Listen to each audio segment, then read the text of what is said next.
Thank Just hello everyone, welcome to my YouTube channel. Today we are going to discuss one of the most important topic, that is all about motivation. You know, we have started this podcast session covering health, education and lifestyle. As a part of this series, I want to discuss how to come out of life in spite of several problems. We know nobody's life is a planned one.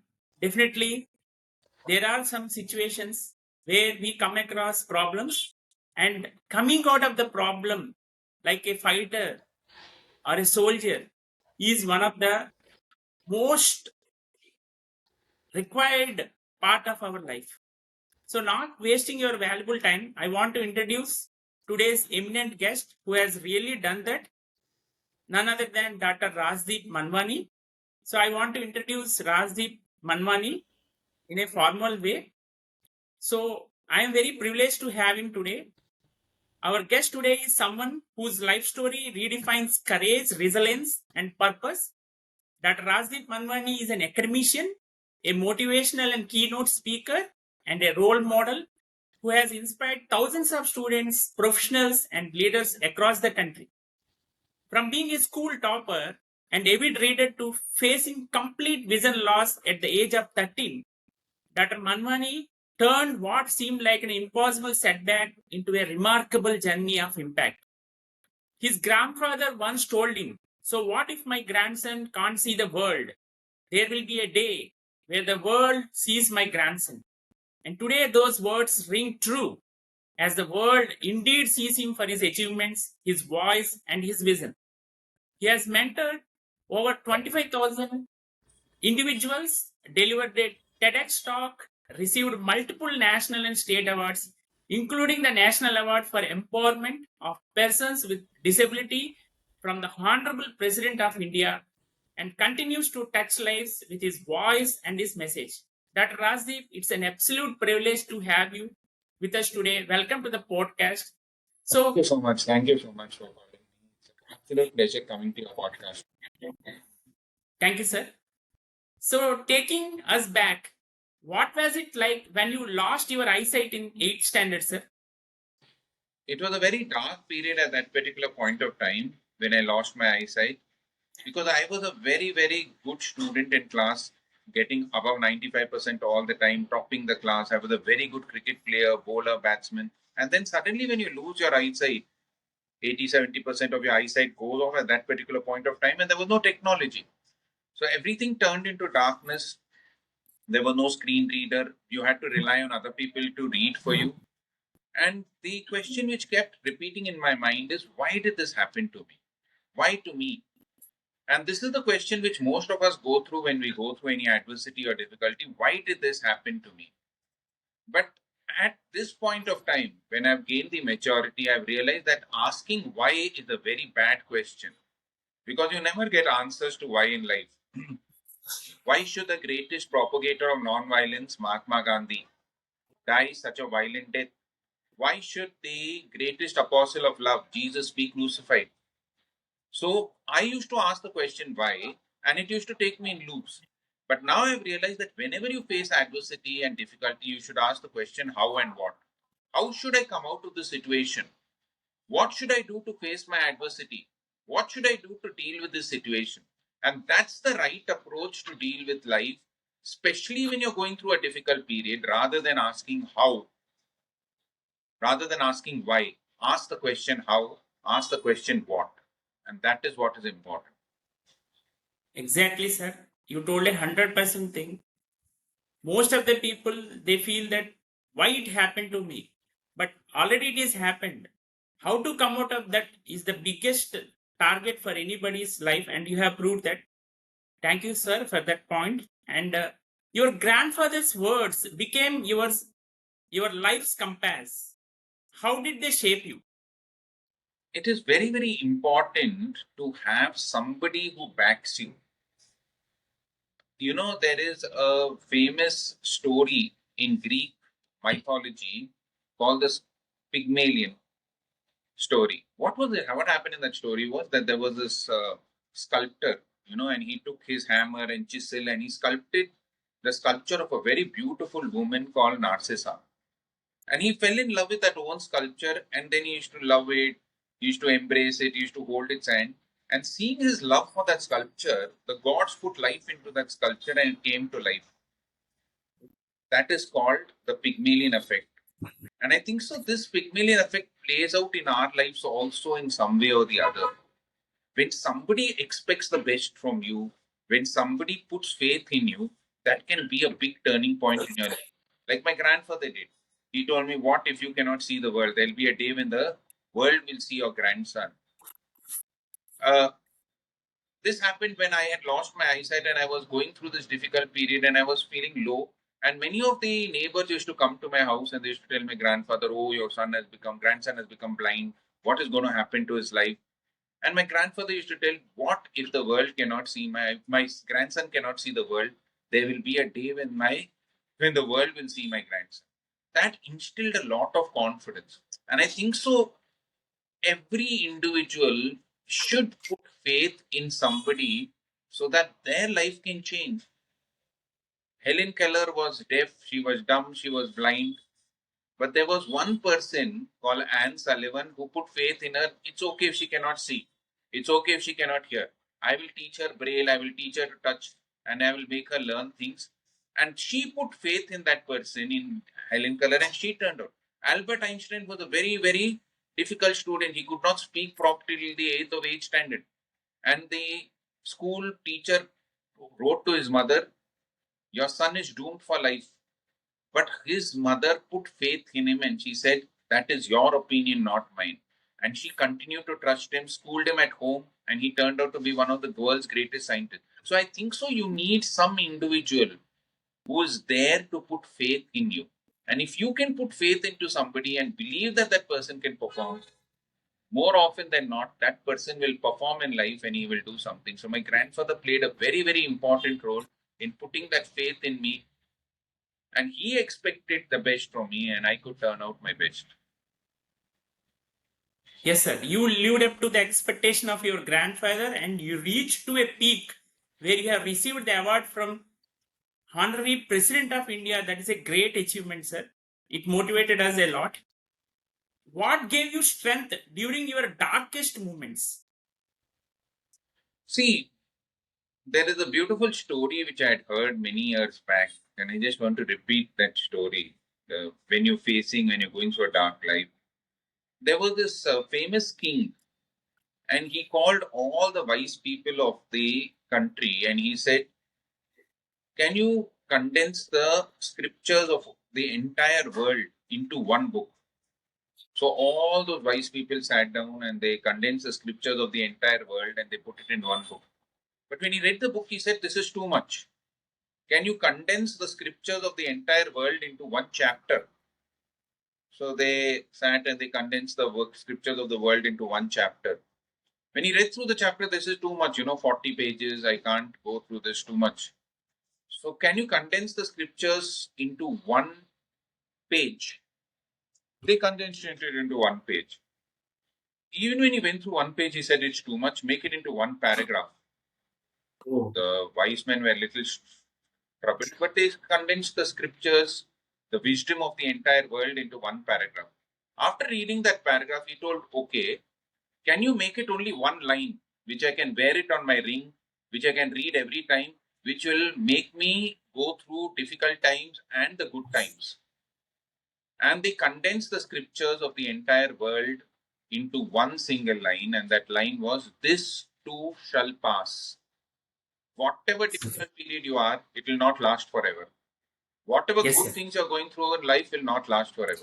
This too shall pass. So when you're going through an adverse situation, you might feel heavy, you might feel that the world is taking a lot of time from you.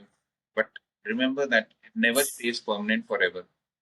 It may take a day, it may take a month, it may take 2 or 3 months, but that difficult situation, that adversity doesn't stay for a long period of time. It gets resolved over a period of time.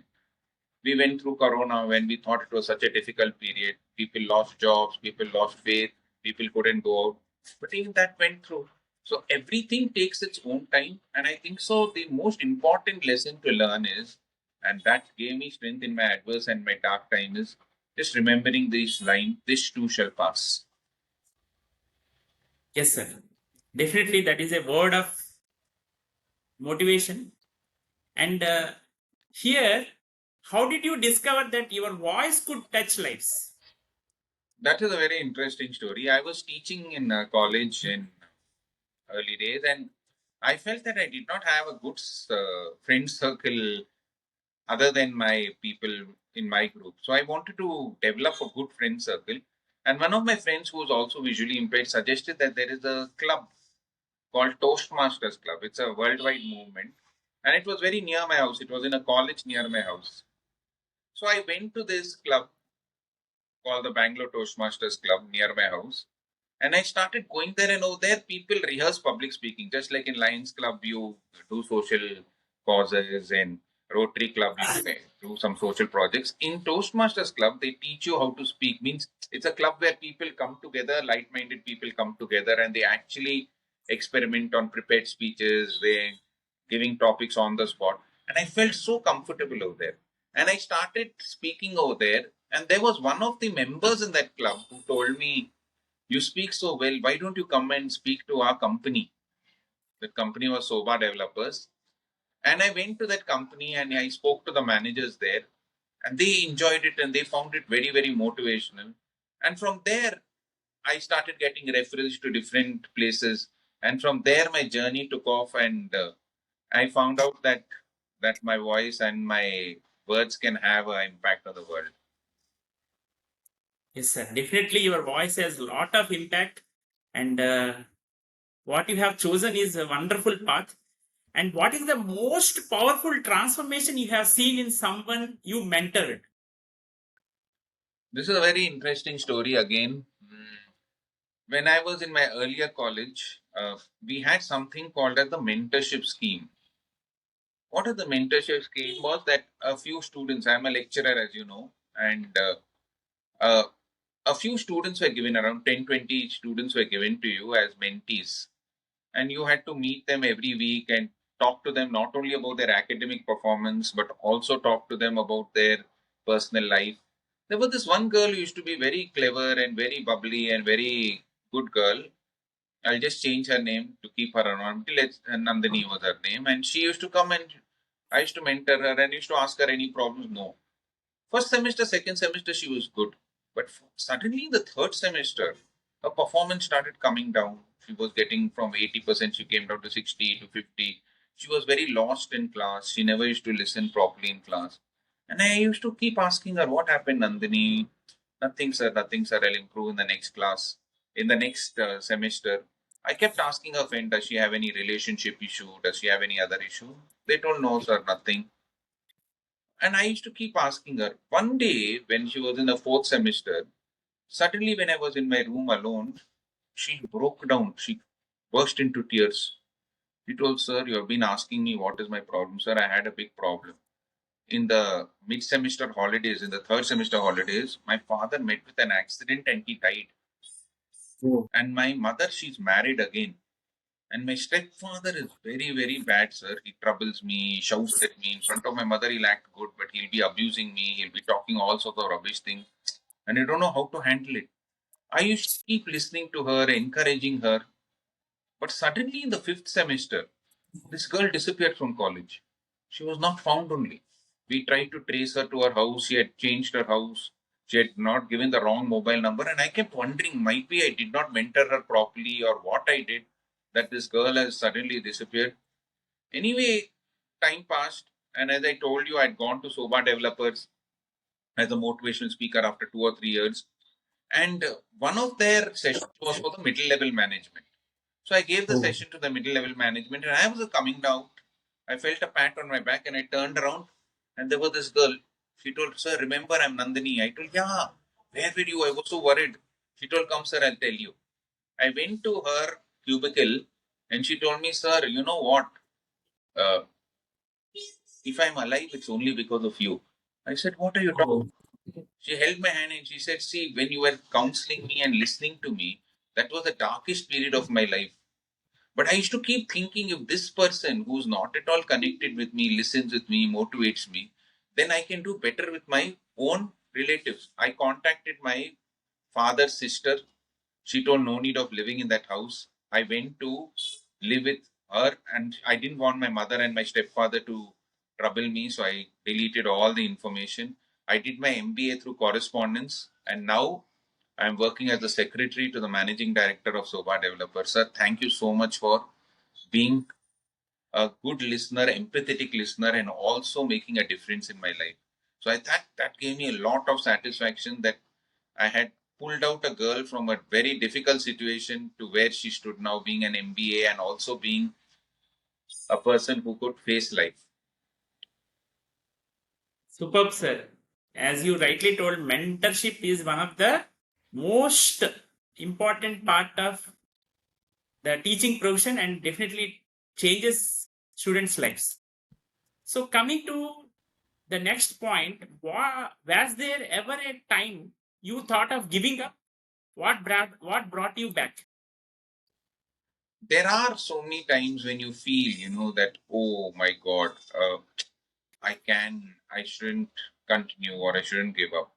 But the most important lesson I've learned in life is that if you give up, you have lost the battle anyway. So suppose I'm playing football, and if I don't take the penalty kick, anyway I've not kicked the ball, anyway it will not go into the goal. So let's try, even if I'm in a difficult situation, even if I'm in a desperate situation, I have learned one lesson, that it's no point in giving up. Just wait for that, because all emotions at that time, your mind will be full of emotions. There'll be anger, there'll be fear, there'll be desperation. But the most important point is to wait, relax at that particular point of time. Wait for those emotions to go over you. Accept those emotions. See, the most important thing is that we fight with our emotions. And there is one golden word which is called acceptance. See, I'll give you an example. If you are going in a roller coaster in an amusement park, you'll feel excited. You're going up and down because you've accepted that you'll be thrown up and down. But suppose there's an earthquake, you have not accepted it. So you will fall down, you'll feel scared. So if you accept fear, it becomes adventure. If you don't accept it, it becomes trouble. If you accept another person doing well, it is inspiration. But if you don't accept it, it becomes jealousy. If you accept another person's behavior, it becomes tolerance. If you don't accept it, it becomes irritation. So the most important thing is, at that particular point of time, whatever emotion you're going through it, accept those emotions. You know that those emotions will not stay forever, as I already told you. As you accept those emotions, you'll feel the emotions will go away, and you will find the strength to fight at any point of time. So at that point of time, we have to keep telling ourselves that there is no point in fighting with what is there. The situation is there. The situation won't change. What we have to do is, we have to change and accept the situation, and come out of that situation in the best possible manner. Exactly, sir. Acceptance is one of the key point of our life, and we have to go whatever happens without losing faith. So here, how has your definition of success changed over the years? See, as I was young, I always felt that making a lot of money, material success, was the definition of success, as we are all taught when we are young. But as I've grown older, I've understood that success is holistic. I feel that every person to be successful has to have different aspects which have to go well in his life. One is wealth. Yes, you need money. Money can do very good for you, and it can also do very good for others. I always say that you should make money, because if you make money, what it can do for you is good, but you can donate, you can help people, you can have so much of, you can do so many things with money. So one aspect is wealth. The second aspect is health. You may have all the wealth, but if you're not healthy, if you have stomach aches, migraines, all that wealth doesn't come to nothing. The third aspect is relationship. All of us need very good relationships in life. You might have good health, wealth, but if you have fights with your brother, sister, spouse, you're not having a great relationship with people, again, you will not be happy in life. The fourth aspect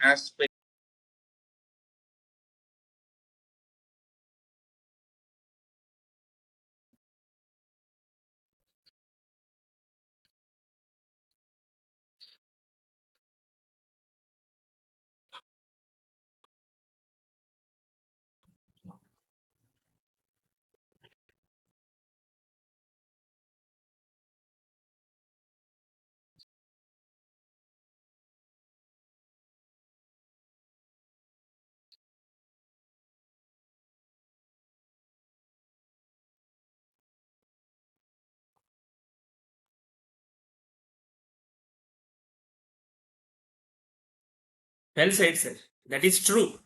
Superb, sir. Really, this time which I have spent with you, fortunately, because of universal reasons, I could found I could find you, and I could connect with you, and you really accepted in my first request itself. And today we have interacted. This interaction, I feel that will motivate crores of people if they really listen it from the beginning to ending. And definitely, sir, we will implement all those things which you have told in our lives and see the success as much as possible. And lastly, sir, I want to thank your son Pratyush for giving all the support in arranging this meeting. Thanks once again, sir.